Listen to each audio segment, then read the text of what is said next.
Excellencies, ladies and gentlemen, welcome to this evening session. We're unfortunately running a bit late. This panel and I cannot take the responsibility for not being punctual. That we're running 20 minutes late, we will have to that is not our responsibility, to put it that way. But what we are responsible for is trying to make this into excellent session. The topic is very timely, and the panel is even better.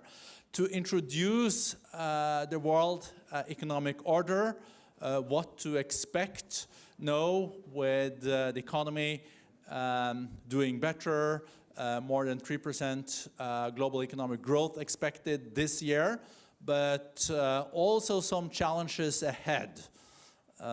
Increased inflation maybe, increased interest rates, asset bubbles, inclusiveness around globalization, how to secure also ownership among people for the global economic system that we have created, and that also have secured a lot of economic growth and poverty eradication during the last decades. To introduce this topic, we're very pleased to have former President of Mexico, Ernesto Zedillo, with us. I think he is one of the leading thinkers. He is one of the leading thinkers around globalization, but also on how to make sure that inclusiveness is addressed in this respect. Ernesto, the floor is yours. I think you can use the lectern, and then I turn to the panel.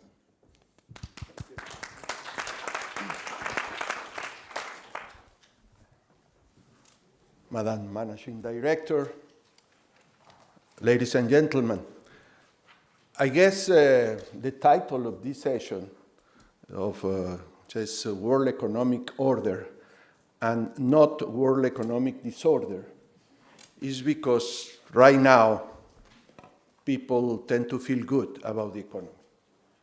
For the first time in many years, practically every major important economy and practically all economic regions of the world are having a synchronized recovery. So we haven't felt perhaps this good in more than 10 years.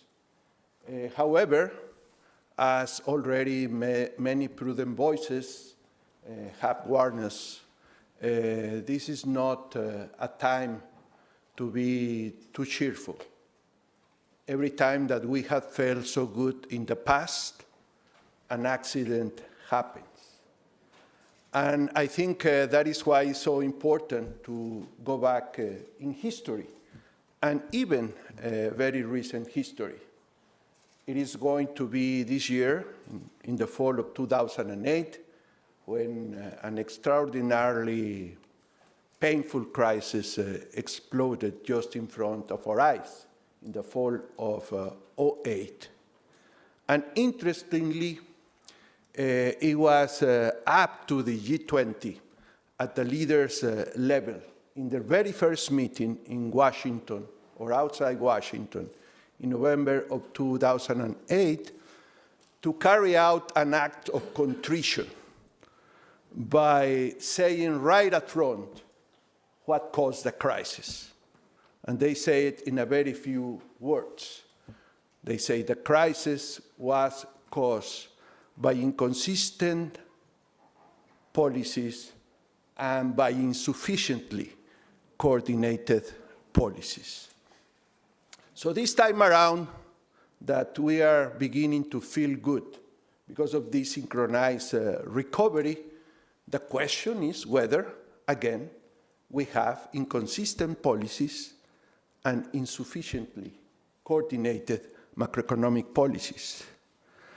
And my very preliminary review of the situation, obviously based on serious analysis, not least those of the IMF, my very preliminary conclusion is that indeed there are inconsistent macroeconomic policies, and unfortunately, first and foremost in the biggest, largest, and most powerful economy of the world, the United States, and certainly we haven't had enough progress as it was intended to be the case when the crisis erupted a decade ago on macroeconomic policy coordination. And I think saying this at this moment is very important because nobody wants to have anytime soon another crisis because perhaps in many respects we are less ready than last time to have another serious economic problem, particularly on the social front. And my claim that there are inconsistent macroeconomic policies is based on very simple facts.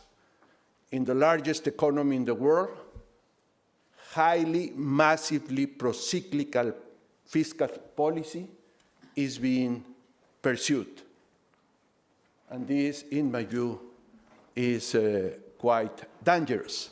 But even more dangerous when this kind of fiscal policy is pursued with rather mistaken objectives and instruments to correct macroeconomic imbalances that without question will emerge rather sooner than later, particularly in regard of foreign trade policies. What to do? Well, I think it is up to the international community, and particularly the institutions mandated to oversee the evolution of the global economy, to speak loudly about these risks that we are confronting. The chairman of the conference this afternoon in the opening session called upon us to be attentive to early signs.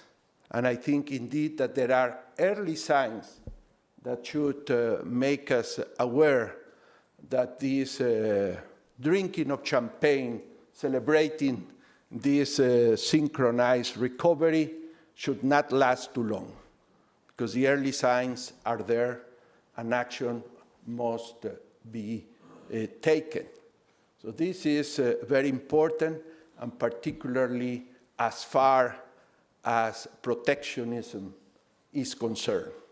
It is true, globalization was not destroyed by the crisis we went through, but the system is weakened, and we are seeing very serious threats on the trade front, and I think that is absolutely inconsistent with any long-term objective of growth.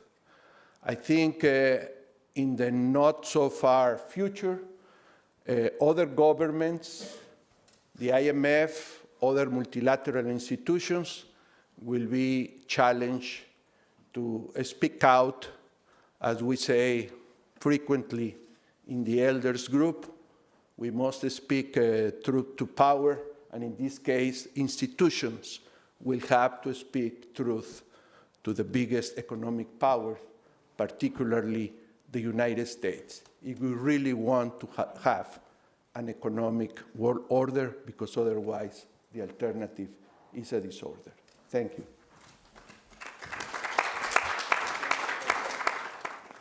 Thank you, Mr. President. Thank you, Ernesto, for this great introduction to the topic. Less ready than last time.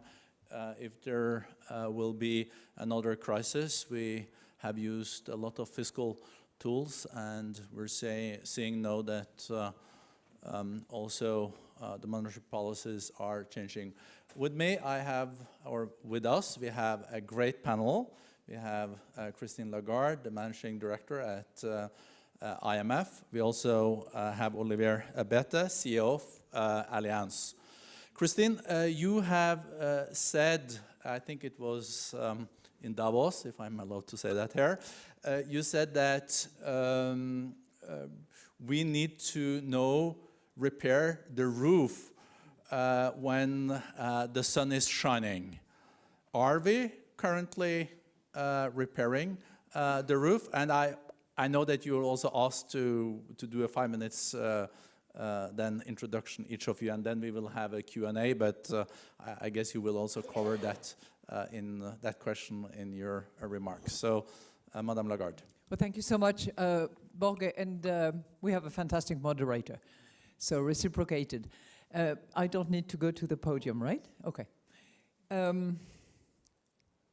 Following up on this very, very great introduction, I would like to take you through sweet, sour, and bittersweet. This is Chinese New Year. Sour and sweet actually is probably appropriate. So sweet, we are in a sweet spot at the moment, as you said. You know, we have.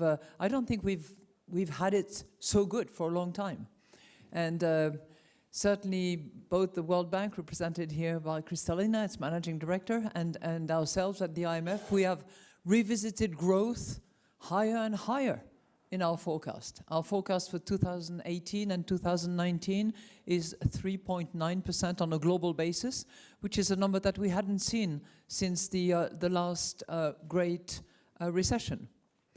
The second good news is that it's quite synchronized. We have about 120 countries which are sharing that growth and which are moving up. 120, it's not 190 countries, which is roughly the membership of our institutions. The third good news is that it's driven by all engines: consumption, investment, even trade, which is actually moving higher and better than it used to. Not quite at the same rhythm and pace as it did before the recession, but reasonably well. So those are pretty good phenomenon. Additional factor, because we could also talk about people, is that unemployment is declining pretty much in all economies, not exactly all of them in this part of the world. We still have countries like France, Greece, and a few others that are not trending so well. And despite the little disruption that we have seen last week, which in our view was predominantly a market correction, clearly financing is still very abundant and quite cheap. So this is the sweet part, and one where we haven't been in a long time. Now the sour part, and that's where economists would call for the downside risks, which clearly we're seeing for the medium term, not so much for the short term. We have first and foremost probably the financial vulnerabilities that are in the system. And those financial vulnerabilities are caused by the very high leverage that we have seen accumulating over the years. If you look today at the level of indebtedness of the sovereigns and of many corporates around the world, not in all countries, granted, but certainly in the emerging market economies, you can see that the debt leverage has been increasing, and certainly to higher points than where it was before the Great Recession. So that's really the state of affairs at the moment, significant financial leverage. And it applies to both advanced economies and emerging markets. If you add to that the policies that have been decided in the last few weeks, particularly in the United States of America, which is currently growing at full capacity.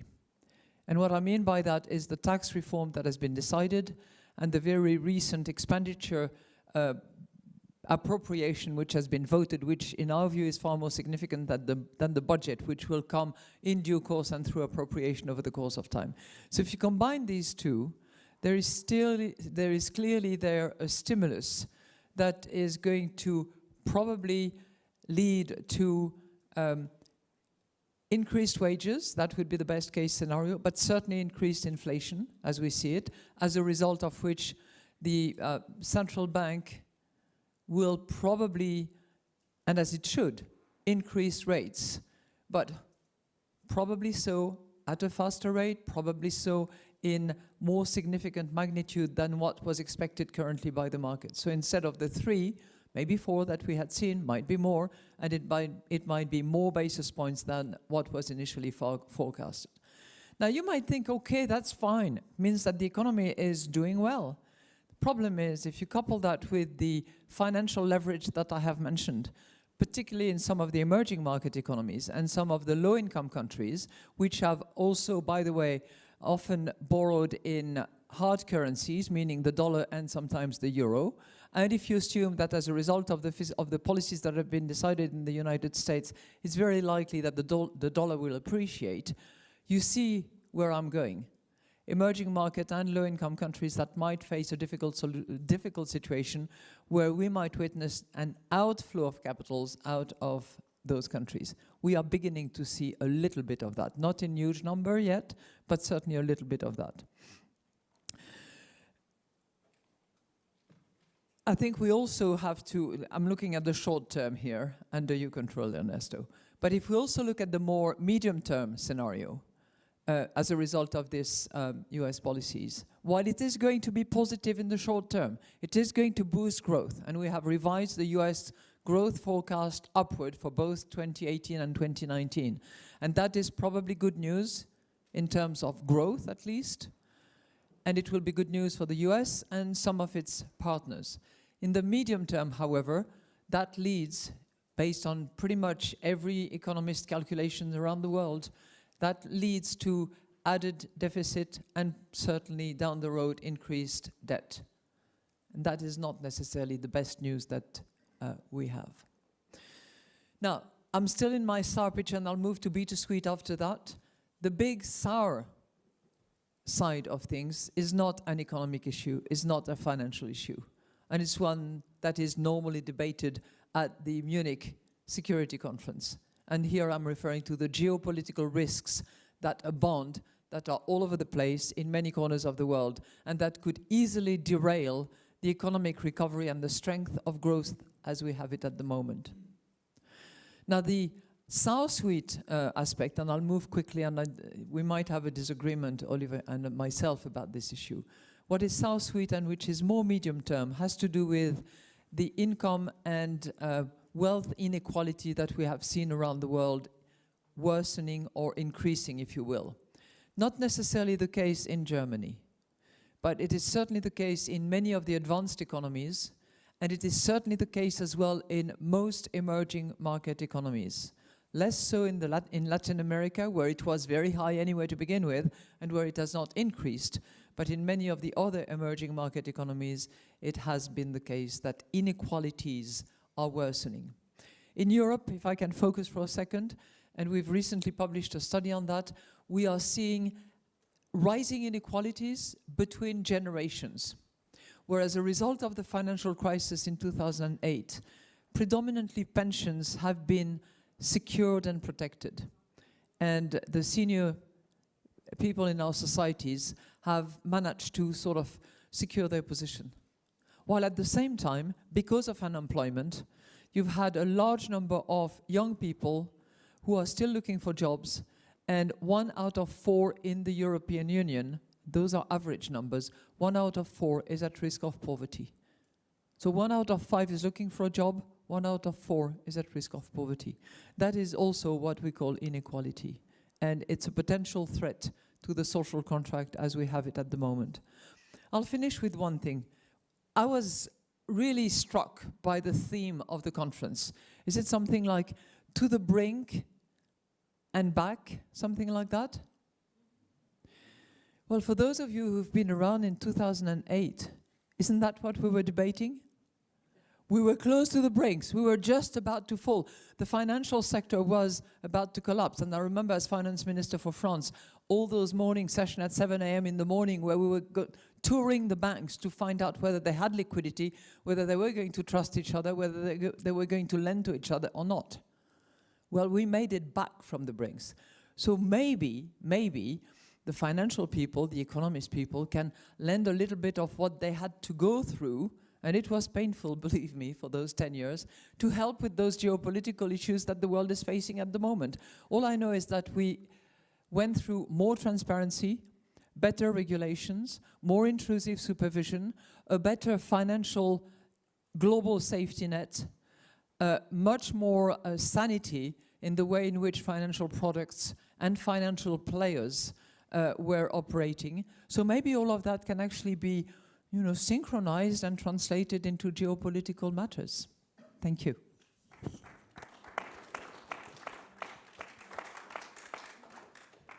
Thank you so much, Christine. It is interesting that when global CEOs are asked about their biggest worries these days, it's the geopolitical piece. It used to, just 2-3 years ago, be the economy. So to you, Oliver, I guess that the geopolitical piece also plays a role when you are assessing the global economy, but I guess also what Madame Lagarde also touched on, the sovereign leverage that we are seeing, but also leverage in general following the economic crisis.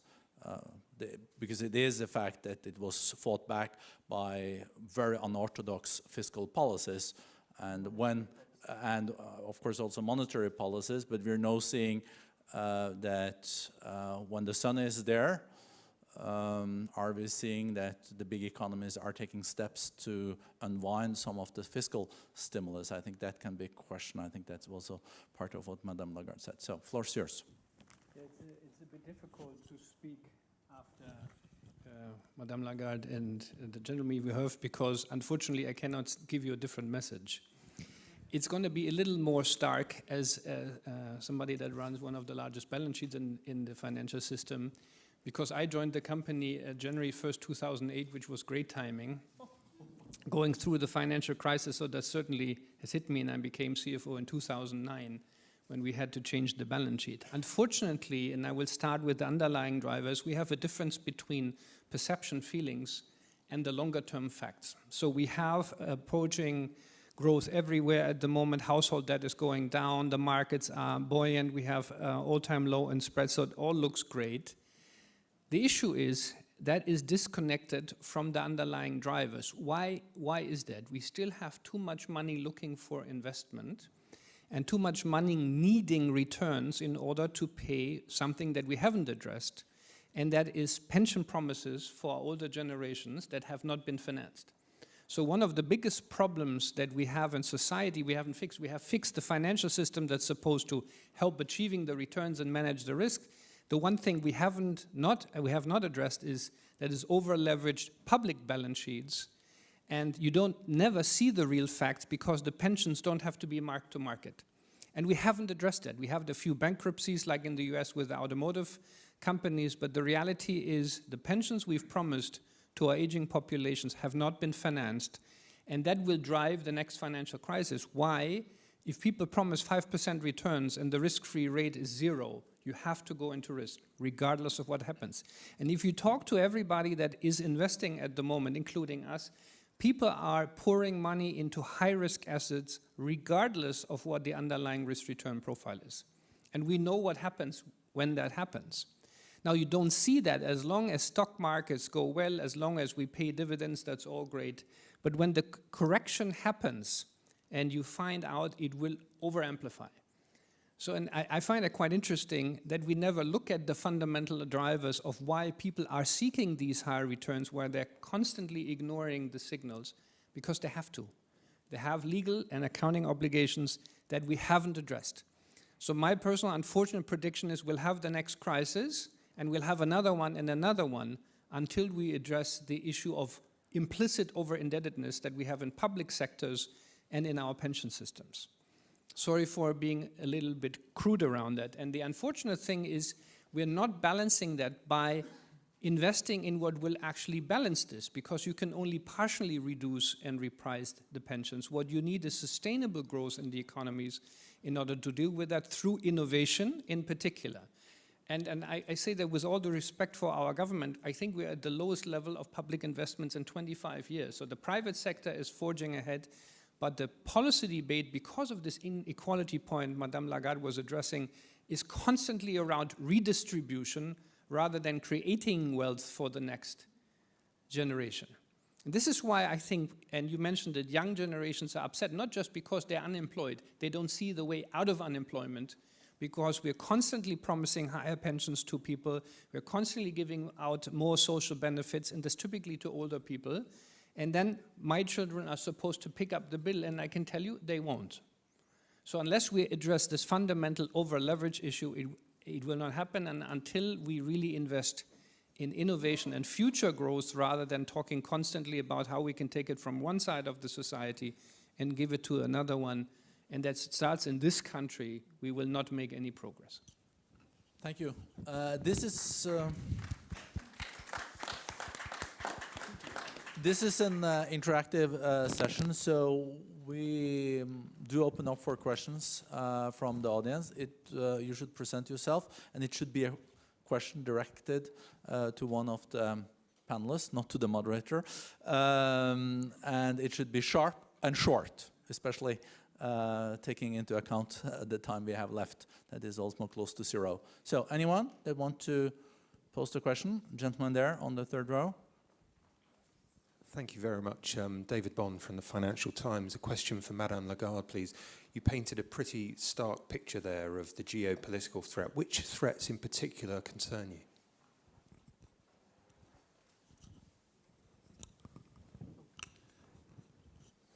Well, you know, I'm a lay person in a way in this particular conference. But wherever you look,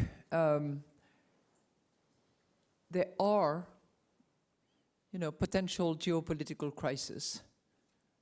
Whether you look at the Middle East and the realignment that we are seeing, the consequences of which we don't really perceive well, whether you look at the agitation in China South Sea, whether you look at the antagonism between North Korea and its many close and faraway neighbors, I mean, that's pretty heavy. And if you add to that, I would say non-state actors, and that's an issue that I would have loved to take up with the head of Microsoft, because he said that all of that is at nation states. Well, there are things that are operate at nation states, and that's where the law eventually is framed and implemented. But threats and geopolitical threats do not necessarily come only from nation states.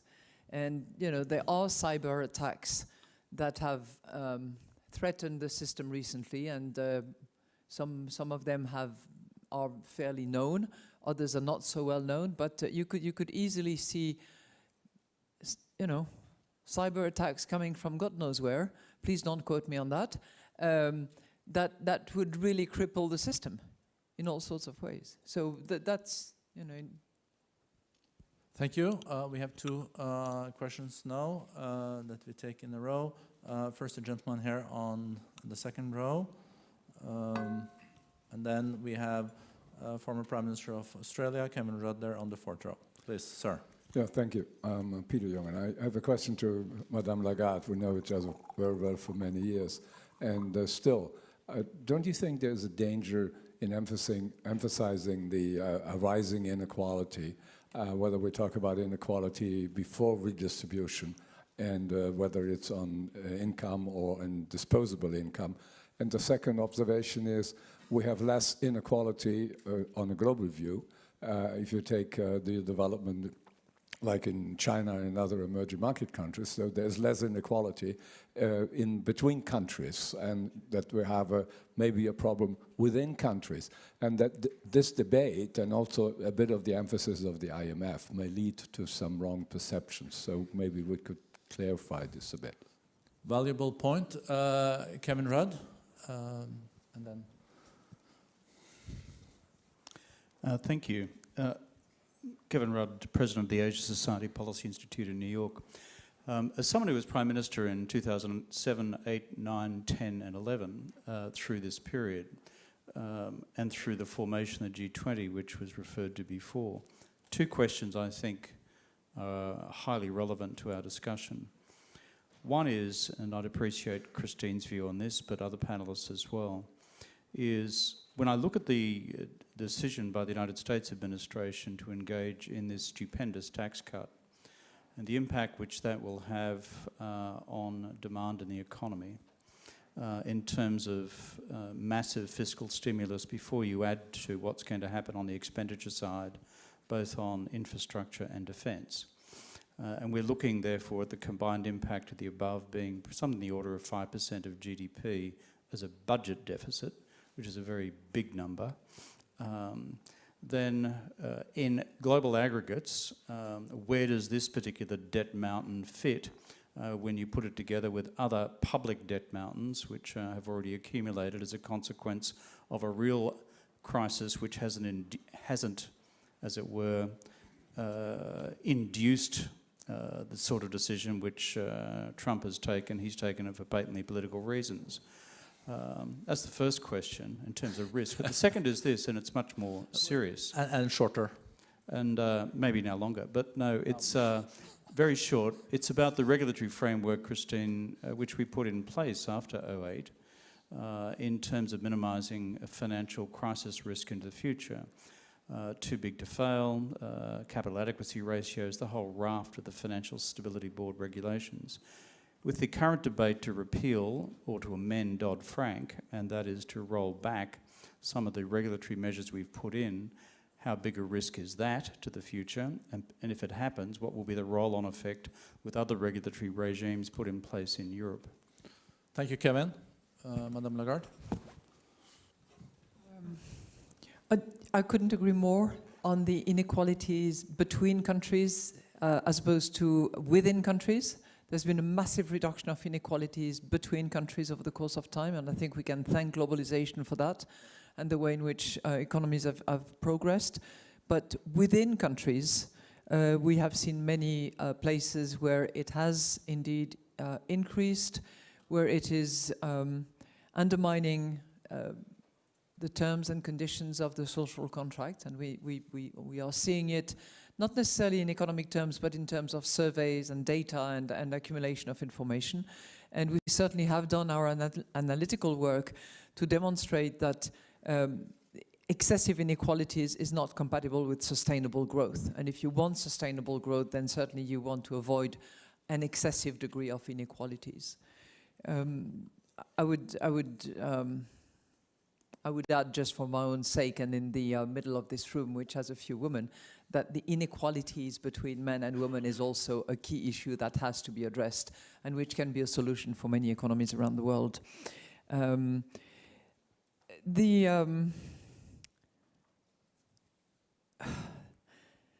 know, it's this tax reform which has been voted very recently, which is hundreds of pages long. We really are at the beginning of understanding exactly what the outcome will be and what the impact will be on the economy in the short term and in the medium to long term. But suffice to say that it will certainly provide for tax cuts in the corporate sector, that it will encourage, hopefully, the payment of higher wages, certainly additional spending, increased consumption, and certainly be fueling inflation going forward. Because of the tax cut aspect of it, if you look at the other side of the balance sheet, in a way, it will entail increased deficit over the course of years, and as a result, it will increase public debt of the country. Now, having said that, there will be a disagreement between economists. Some of them contend that because of the massive stimulus, growth will actually carry the day and will be sufficient to actually offset some of the downside that I have just mentioned. I think there is a significant disagreement between economists on that matter, and the future will tell. But I think that what we are beginning to see already, and which is of concern, is the beginning of what I would call a race to the bottom, where many other policymakers around the world are saying, well, if you're going to cut tax and if you're going to have sweet deals for your corporates, I'm going to also do the same thing. The problem with a race to the bottom is that eventually everybody ends up at the bottom. And when you need to spend on military expenses, or when you want to spend on infrastructure, or when you want to spend on education, or when you want to spend on health, you need public money. And the race to the bottom is not conducive to those investments and to helping prepare the workforce and our societies for this new economy of tomorrow. Thank you. Since I'm also responsible for the next discussion, is Mr. Salek here? You're right, Bob. And Franz, are you here? Okay. Oh, you're the bird. That's why I didn't recognize you. Okay, so we have the next panelist here too, and we are already, and I know, Kristalina, you are so ready here in red in the front row, so I have seen you.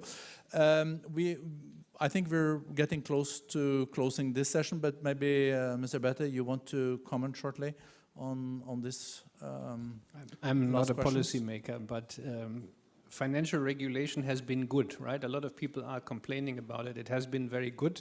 It's just insufficient. As I said before, you need to address the underlying driver of the risk in the financial system, and they have not been addressed, as I tried to outline before. And the indebtedness issue. I just would like to go to this inequality issue. You know, this point is constantly coming up.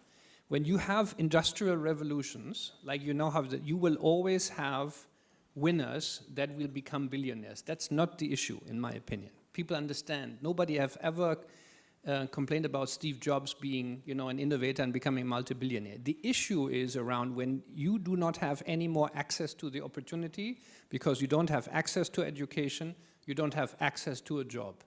So I think we should stop confusing, now let me just tax people 80% and then the problem will go away. We need to address the issue that in the digital economy, a lot of people will not have access to the jobs that will get paid well. So what is the political answer that only 3 to 5% of people with the right EQ and education will have? And that's not being addressed. Yeah, and handing out pills for people to feel better will not solve the issue. Thank you. I'm not gonna. Thank you. I'm not gonna try to sum up this, but I really think it has given us new insight in the global economic order and the situation. We had the best panelists doing so. I think it's also a good reminder, the latter, that we since 1990 have seen a dramatic reduction in global poverty.